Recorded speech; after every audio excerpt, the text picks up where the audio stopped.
Timing किया और वही किया जो ये करना था।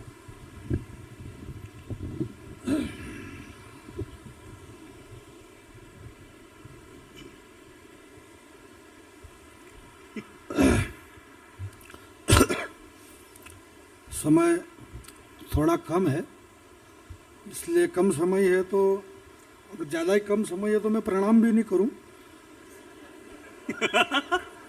कम समय में प्रणाम क्या मतलब है, ये सब फुकट की बातें हैं और मैं ऐसी कोई ज्ञान व्यान की बातें नहीं करूँगा क्योंकि मैं ज़्यादा पढ़ा लिखा आदमी नहीं हूँ, गांव का रहने वाला हूँ।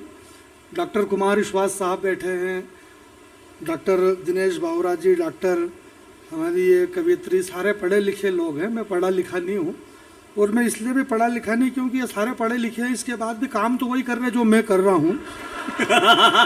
एक बात की मैं आपकी तरफ हूँ, ताली बजाने के लिए मैं आपसे नहीं कहूँगा, एक बार भी नहीं कहूँगा और इसलिए नहीं कहूँगा कि भाई देखो माल ओरिजिनल होगा तो मार्केट में अपने आप बिकेगा। विज्ञापन की क्या जरूरत है कि ताली बजाओ ताली बजाओ। और पहली बात, ताली बजाता कौन है यार? हम यहाँ ये इतने बड़े मंच पे भी झूठ बोले जाएं अगर तो क्या मतलब रहा है? नेताओं को लेकर के जा सरकारी दी पुल ये भाई बताया ऐसा वैसा, क्या यार ये खा गए शक्कर शुक्र, भाई नहीं खाएंगे तो क्या करेंगे? वो 10 करोड़ खा गया, वो 20 करोड़ खा गया, आप भी खाइए, आप खुद का कॉन्फिडेंस बढ़ाइए खाने पीने का। ये हिंदुस्तान की संपत्ति सरकारी संपत्ति है, इस पे सबको अधिकार है। आप खाओ पियो ऐश करो, बस संसद में घाटे का बजट मत पेश करो।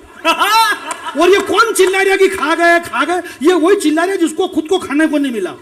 इसलिए आप खाइए, खाने में कोई दिक्कत नहीं है। इस देश के अंदर से नेताजी सुभाष चंद्र बोस चले गए, भगत सिंह चले गए, सुखदेव चले गए, चंद्रशेखर आजाद चले गए, राष्ट्रपिता महात्मा गांधी चले गए। ये क्यों चले गए? क्योंकि इन्होंने कुछ भी नहीं खाया, इसलिए वो चले गए।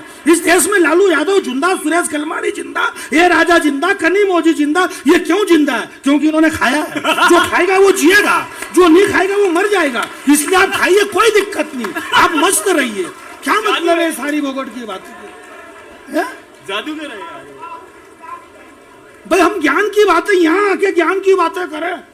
एक बात मैं बताना चाहता हूं आपसे, डॉक्टर साहब, ब्रह्मपुत्र सूर्यपुत्र बाली जो थे, महाराजा बाली, उन बाली ने अपनी कोख में दिग्विजय रावण को 6 वर्ष तक कांख में दबा करके रखा। ऐसा हमने सबने सुना, राम कथा कह रही है, बापू कह रहे हैं और सही बात है। ये 6 महीने तक बाली को रखा, बाली ने रावण को। अब उस बाली का जो बेटा है अंगद, वो रावण की सभा में जाके अगर अपना पांव जमाए तो बात जमे। अब जहां बहुत सारे अंगद, हनुमान, जामवंत, बड़े बड़े लोग पहले से ही बैठे हुए, वहां दधिमुख बंदर जाके पांव जमाए तो क्या मतलब? जहां मुरारी बापू बैठे, जहां कुमार विश्वास बैठे, जहां इतने लोग बैठे, वहां जाकर के अगर फिर से हम ज्ञान की बातें पहले तो क्या मतलब है भाई? इन सारी बातों से हम हंसना चाहते हैं इस दुनिया में। श्री कृष्ण कहते हैं, अर्जुन सदैव मुस्कुराते रहो, सदैव। संकट में भी मुस्कुराना मेरी सबसे बड़ी भक्ति है। इस सबसे बड़ी भक्ति को आजकल कांग्रेस भी कर रही है, इतनी संकट में फिर भी मुस्कुरा रही है। तो हम मुस्कुराने वाले लोग हैं। मैं ऐसी कोई बात नहीं कहूँगा। मध्य प्रदेश धार से मैं आपके बीच में आया हूँ और मैं धार से इसलिए आया हूँ क्योंकि मैं वहीं का रहने वाला हूँ, इसलिए मैं वहाँ से आया हूँ। नहीं, ये बताना पड़ता, नहीं तो आदमी को डाउट होता कि यार ये वहाँ से क्यों आया होगा, ये वहाँ से क्यों आया होगा। लोगों को डाउट होता है, कई बार होता है भाई। बार बार अगर इस मंच से बोले कि बापू बैठे हुए हैं, बापू बैठे हुए, तो लोगों को डाउट होता है कि कहाँ बैठे हैं, कहाँ बैठे हैं। जीवन के सत्य शाश्वत बहुत सरल रहो भाई। मैं बहुत सरल आदमी हूँ, मैं ऐसी कोई बातें नहीं करूँगा भाई। खाने पीने खा गए, नहीं खाएंगे तो क्या करेंगे यार? आज से 5000 वर्ष पहले भगवान वेदव्यास जी महाराज ने लिख दिया। जब कृष्ण कन्हैया घुटनों के बल चलते थे तो माँ यशोदा ने कन्हैया से कहा, बोले काना मुंह खोलो, तुमने मिट्टी खाई है। कन्हैया ने गर्दन हिला दी, यशोदा मैया ने डांटा। जब कन्हैया को डांटा तो कृष्ण कन्हैया घुटनों के बल चलने वाला नन्हा शिशु योग शक्ति से योगेश्वर बन गया। और जब अपना मुंह खोला तो मुंह के अंदर उन्होंने पृथ्वी, पाताल तल, तलातल, महातल, भूतल, रसातल, सतलोक, तपलोक, वैकुंठलोक, भूरलोक, भर्गलोक, स्वर्गलोक, 3 लोक, 14 भवन, बचपन में सारी सृष्टि भगवान कृष्ण पूरी दुनिया खा गए तो कोई दिक्कत नहीं। बोले ये सड़क खा गए, ये चारा खा गए, ये लोग खा गए। यार बहुत पहले से चला आ गया मामला। जियो जानी जियो। अरे अभी बहुत साल जीऊंगा मैं। आप फिक्र ही मत करो, मैं काफी टाइम तक जीने वाला हूं। 500-700 साल पहले पंडित आत्माराम दुबे जी की संतान लिख के चली गई, जो यहाँ पर विराजमान श्रद्धेय सारी दुनिया सारी सृष्टि जिसकी जय जय कार कर रही है। जुग सहस्त्र जोजन पर भानु, लीलियो ताई मधुर फल जानू। जुग सहस्त्र जोजन पर भानु, 15 करोड़ किलोमीटर इस पृथ्वी से सूरज दूर है। कितना? मैं हालांकि वहां एक बार भी नहीं गया अभी, पर ऐसा उन लोगों ने बताया जो वहां पे गए और वापस आया ही नहीं, बस जजमेंट से कि 15 करोड़ किलोमीटर जो सूर्य पृथ्वी से दूर है। जुग सहस्त्र जोजन पर भानु, लील्योताई। हनुमान जी महाराज ने बचपन में पूरे सूरज को ब्रेकफास्ट समझ के मुंह में ले लिया। देवनान करी विनती तब छाड़ दियो रवि कष्ट निवारो। 33 करोड़ देवताओं ने मिलके एक साथ वी आर सॉरी बोला, तब जाके भाई ने मुंह खोला। नहीं तो अभी तक अंधेरे में पड़े रहते। हंसने की बात नहीं है, घर पे जाना सुबह में शाम को और एक एक नारियल चढ़ाना हनुमान जी को कि हे हनुमान जी महाराज, आपने उस समय जो सूरज मुंह में लिया वो वापस बाहर कर दिया। अगर मान लो अभी तक नहीं करते सूर्य को बाहर हनुमान जी, तो क्या होता? पड़े रहते अंधेरे में। ये कवि सम्मेलन कथा वगैरह सब अंधेरे में ही होती। मालूम थोड़ी पड़ता अंधेरे में किसकी गाड़ी पे कौन बैठ के जा रहा और किसकी गाड़ी में कौन किसकी चाबी घुसेड़ रही है, पता थोड़ी चलता। ये तो हनुमान जी महाराज की कृपा है कि जो अंधकार से हमें सूर्य की ओर रोशनी की ओर ले गए। गुरु डॉक्टर साहब, मैं एक बहुत अच्छी बात कहना चाहता हूँ, हालांकि अच्छी बात तो क्या, पर इसको अच्छी मान लो, क्योंकि अपन तो यही कर रहे जो अच्छा नहीं उसको भी अच्छा मानने में क्या दिक्कत है। ये कवि लोग बैठे हुए और ये सारा मामला भाई क्या है कि भगवान जो थे, मेरे को ज़्यादा जानकारी तो नहीं है और मैं ज़्यादा जानकारी रखना भी नहीं चाहता हूँ। कोई फायदा नहीं उससे ज़्यादा जानकारी रखने से। इस हिंदुस्तान की 125 करोड़ जनता ने जो किया कोई गलत नहीं किया है। 125 करोड़ जनता ने 10 साल से एक डॉक्टर को प्रधानमंत्री बनाया। डॉक्टर मनमोहन सिंह देश के अर्थशास्त्री थे, डॉक्टर थे, प्रधानमंत्री थे। डॉक्टर होने के बाद 10 साल में उन्होंने एक इंजेक्शन तक नहीं लगाया। एक चाय बेचने वाले को प्रधानमंत्री बना दिया, उसने दिया धड़ाधड़ ऑपरेशन पे ऑपरेशन, ऑपरेशन पे ऑपरेशन। अब चाय बेचने वाला ऑपरेशन करेगा तो टांके तो गलत सुलट नहीं सकता है। अब वो टांके गलत सुलट आ गए तो ममता बनर्जी मायावती के टांकों में दर्द हो रहा तो वो चिल्ला रही। बाकी बात नहीं, जरा हाथ खड़ा करिए, बहुत शानदार फोकट की बातें कर रहे हैं। हम नेताओं को गाली दे रहे हैं, आतंकवादियों को गाली दे रहे, बोले आतंकवादी बम विस्फोट कर रहे, बोले आतंकवादी बम विस्फोट कर रहे। मीडिया वाले बोले जयपुर में बम फटा, बेंगलोर में बम फटा, हैदराबाद में बम फटा, दिल्ली में बम फटा। यार भाई उस बम से तो पूछो कि तू क्यों फटा। उस बम की यह प्रॉब्लम है कि वो बम बोल नहीं सकता, उस बम के मुंह में जुबान नहीं है। और मान लो अगर उस बम के मुंह में जुबान होती वो बोलता तो सुनता कौन? भाई बम बोले तो कौन सुनेगा। और मान लो अगर किसी ने हिम्मत करके सुन लिया तो वो बोलने जैसा नहीं होता। और मान लो अगर वो बम बोलता तो वो शायद ये बोलता कि मुझे इस बात का गम है कि मेरा नाम बम है, मैं जब जब भी फटा हूं। शायद अगर वो बम बोलता तो वो बोलता कि मुझे इस बात का गम है कि मेरा नाम बम है, मैं जब जब भी फटा हूं, खुद की नजरों में घटा हूं। मैं हर बार यूं ही छला गया हूं। बिस्मिल के हाथ से निकला और हिजबुल के हाथ चला गया हूं। जय जय। हालांकि बात बहुत कम समझ में आ रही, पर उसमें प्रॉब्लम ये भी आता है कई बार कि आधे लोग हिजबुल को नहीं समझते, आधे लोग बिस्मिल को नहीं समझते।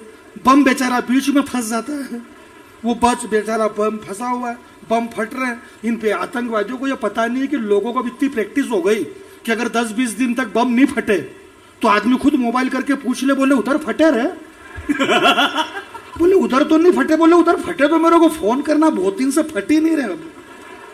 अब हमको मतलब बम से डरा रहा आतंकवाद। किस देश को बम से डरा रहा है यार? किस देश को आतंकवादी बम से डरा रहा है? धन्य धन्य धरा जहां की शक्ति, भक्ति और स्वाभिमान कभी बिका नहीं। और धन्य था वो शूरवीर राणा जिसकी ताकत के आगे अकबर तक टिका नहीं। क्या फौलादी सीना था उस राणा का, टकरा कर तीर सीने में टूट जाते थे और हिम आता था जब चेतक तो मुगलों के छक्के छूट जाते थे। और ऐसा भगवा उड़ाया राणा ने हल्दी घाटी में कि सूर्यदेव भी छिप गए गगन पर। और आदमी तो आदमी, एक घोड़े ने जान दे दी वतन पर। जिस देश में एक घोड़ा अपने प्राणों की आहुति दे दे। ये माता बहनें बैठी हुई है, हम संस्कारों की बातें कर रहे हैं। दिनेश भाई ने बताया अभी, एक तो क्या कि यहाँ से झूठ बहुत बोला जाता है। हमारे बड़े भाई साहब बैठे हैं, ये छोटे भाई साहब बैठे हैं, मेरी बड़ी बहन बैठी, ये सबसे बड़ा झूठ है। मैं ऐसे कोई झूठ नहीं बोलता हूँ, मेरे कोई भाई बहन नहीं। क्या मतलब यार, मर्जी पड़े उसको भाई बहन बोलने से है? मैं कहाँ रहता हूँ, ये कहाँ रहते हैं, कौन कहाँ रहता है, क्या मतलब है यार, मर्जी पड़े उसको बहन बोल दो। मेरी बहन यहाँ पे क्या करे, मेरे घर पे मेरे जिया जी के साथ है। मैं इससे झूठ नहीं बोलता हूँ। हम संस्कारों, दिनेश भाई संस्कार की बातें कर रहा, बिंदिया यहाँ लगाओ वहां लगाओ। ये माता बहने बेटी, हमारी शक्ति कहाँ लग रही है? ऐश्वर्या राय, युक्ता मुखी, लारा दत्ता, प्रियंका चोपड़ा, खाना, खजाना और जनाना किसी को नहीं बताना, ये हमारी संस्कृति थी। खाना हम बफेट में खड़े खड़े खा रहे, खजाना है ही नहीं। और जनाना, ये भारतीय नारियां रैंप पे चल रही है विश्व सुंदरी प्रतियोगिता दौर में। ऐश्वर्या राय, युक्ता मुखी, लारा दत्ता, प्रियंका चोपड़ा, मेवाड़ खड़ा कर रहा हूं मेरे दोस्त, तुम सबके सब विश्व सुंदरी का खिताब जीती। पर सही सही बताना तुम्हारे साथ क्या क्या बीती? अरे ऐश्वर्या राय, तूने सिर्फ सुंदरी शब्द चुना है, विश्व सुंदरी का नाम तेरे बाप ने भी नहीं सुना है। विश्व सुंदरी का नाम सुनेगा तो अपने आप को भूल जाएगी, और विश्व सुंदरी का चरित्र सुनेगा तो तेरी आंखें खुल जाएगी। विश्व सुंदरी बनने के लिए जमाने से जूझना पड़ता है, और विश्व सुंदरी बनने के लिए धधकते अंगारों पे कूदना पड़ता है। विश्व सुंदरी तो वो चित्तौड़ की महारानी पद्मिनी थी जिसकी सुंदरता के आगे आईना तक टूट गया था। थोड़ी देर ताली आप रोक लो, अब नी भी बजाओगे तो क्या फर्क पड़ रहा है भाई, जिसको जितना जमना था इतना जमी गए, कोई फर्क नहीं पड़ रहा। तो होता सामान्य बुद्धि प्रकाश जी, मैं आपको प्रणाम करता हूँ कि आपकी वजह से मैं बापू के दर्शन कर पाया। मेरी 7 पीढ़ी धन्य, मैं आपको बहुत बहुत, मैं बड़ा भावुक हूँ बुद्धि भाई। आपकी वजह से माता गंगोत्री के दर्शन हो गए, बापू के दर्शन हो गए, हनुमान जी महाराज की असीम कृपा प्रभु आपके मस्तक पर निश्चित रही होगी। इस राम कथा को 7 समंदर पार जो आप ले गए बापू, निश्चित के हनुमान जी महाराज की आप पे कृपा है। आपके दर्शन बुद्धि प्रकाश जी आपने मुझे करवा दिए, मैं आपका आभारी रहूंगा। हालांकि इतना भावुक भी मत होना, पेमेंट बिल्कुल कम मत करना, एक बात बताना पड़े आदमी।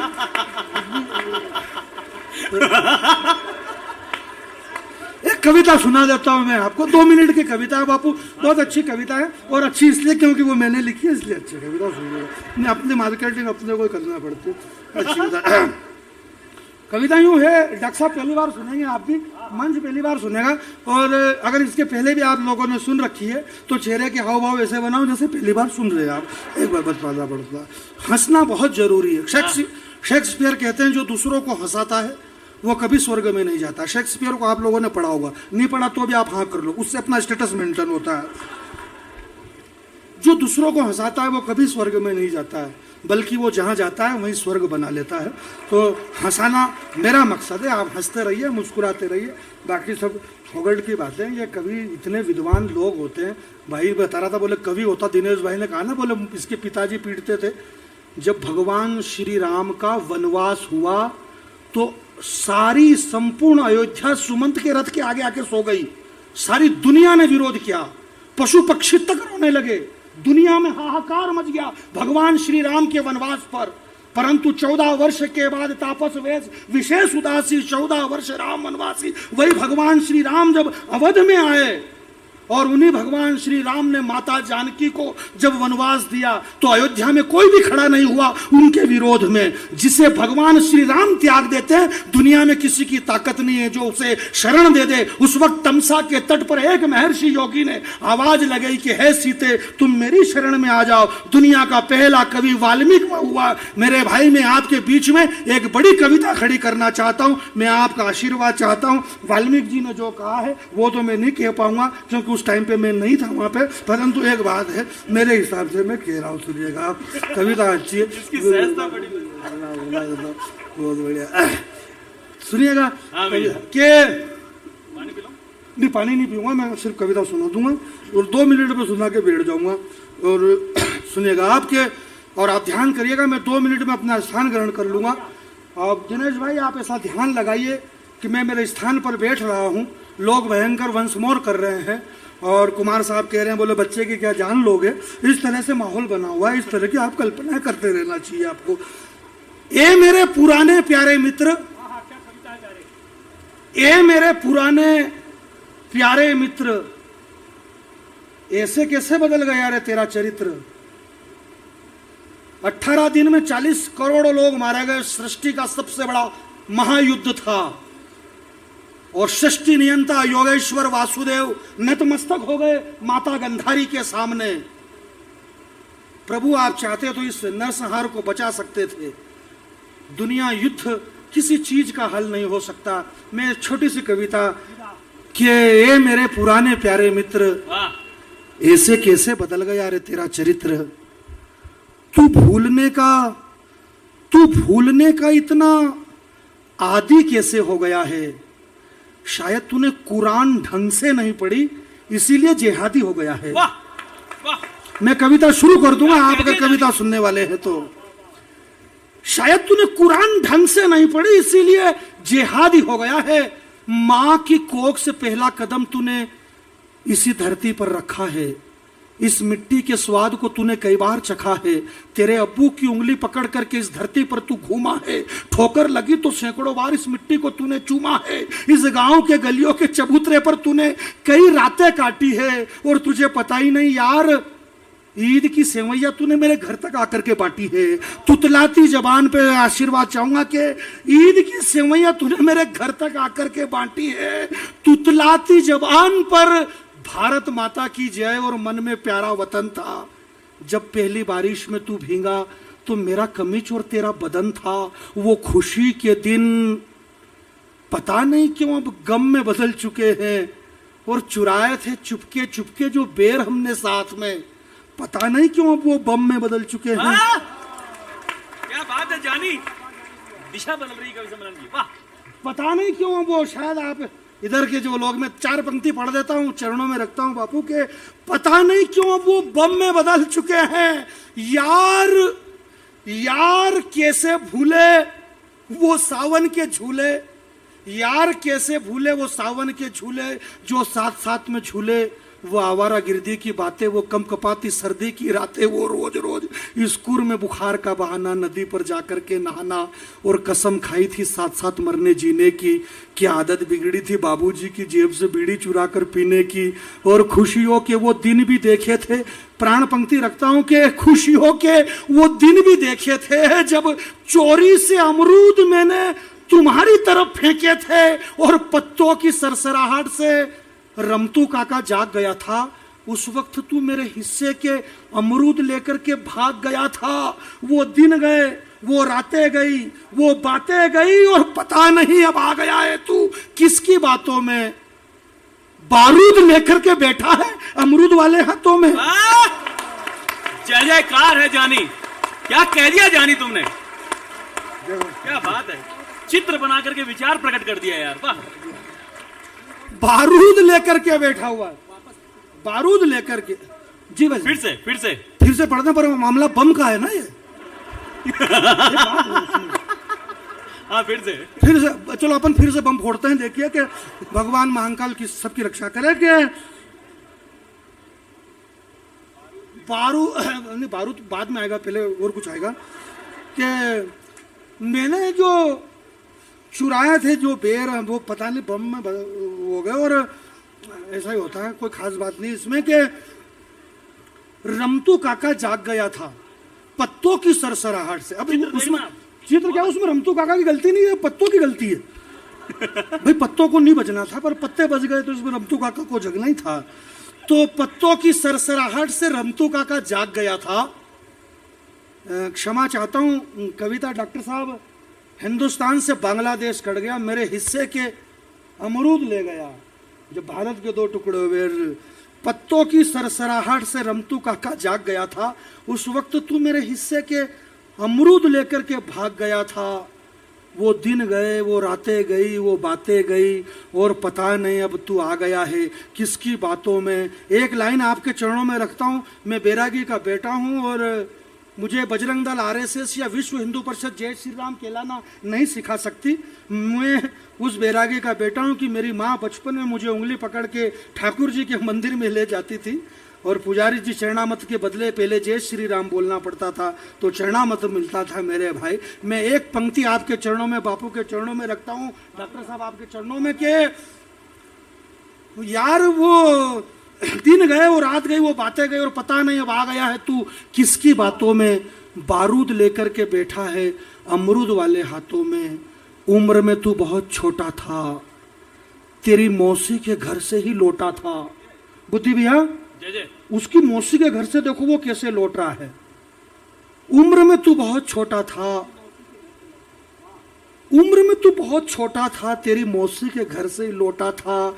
उस वक्त चल रही थी गर्मी की छुट्टी, तेरी मेरी थी कुट्टी, और अकस्मात जब तू बीमार पड़ा तो छूट गए थे तेरे हाथों के वो गिल्ली डंडे, वो उछलना कूदना, वो हथकंडे। तब मेरे दादाजी ने डाले थे तेरे गले में ताबीज और गंडे। हिंदू मुसलमान के जो दंगे करने वाले, सुने के जब तू बीमार पड़ा तो छूट गए तेरे हाथों के वो गिल्ली डंडे, छूट गए वो हाथों के गिल्ली डंडे, वो उछलना कूदना, वो हथकंडे। तब मेरे दादाजी ने डाले थे तेरे गले में ताबीज और गंडे। मेरे घर वालों ने तेरे नाम पर कितना संताप किया था और तुझे पता ही नहीं जाहिल, मेरी माँ ने तेरे नाम पर कई बार महामृत्युंजय का जाप किया था।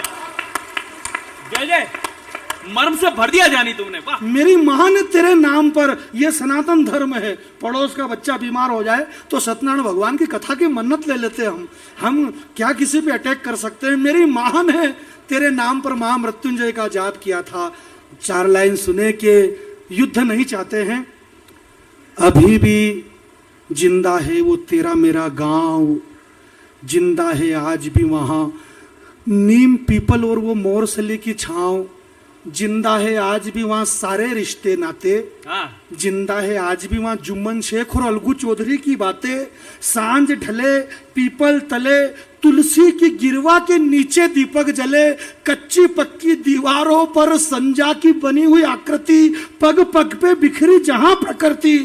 सांझ ढले संजा के गीत गाती बच्चियां, तेरी बंदूक की आवाज से डर जाएगी, और मत फैला ये बारूदी धुआं, अपने गांव की तितलियां मर जाएगी। वाह वाह, मत फैला ये बारूदी धुआं, अपने गांव, मुझे विदा करे, 2 लाइन पढ़ देता हूं, मुझे आशीर्वाद देना के मत फैला ये बारूदी धुआं, अपने गांव की तितलियां मर जाएगी, और तेरे आने की उम्मीद में अभी भी कागा बोलता है वहां नीम के पेड़ पर, प्राणों में पुतलियों में।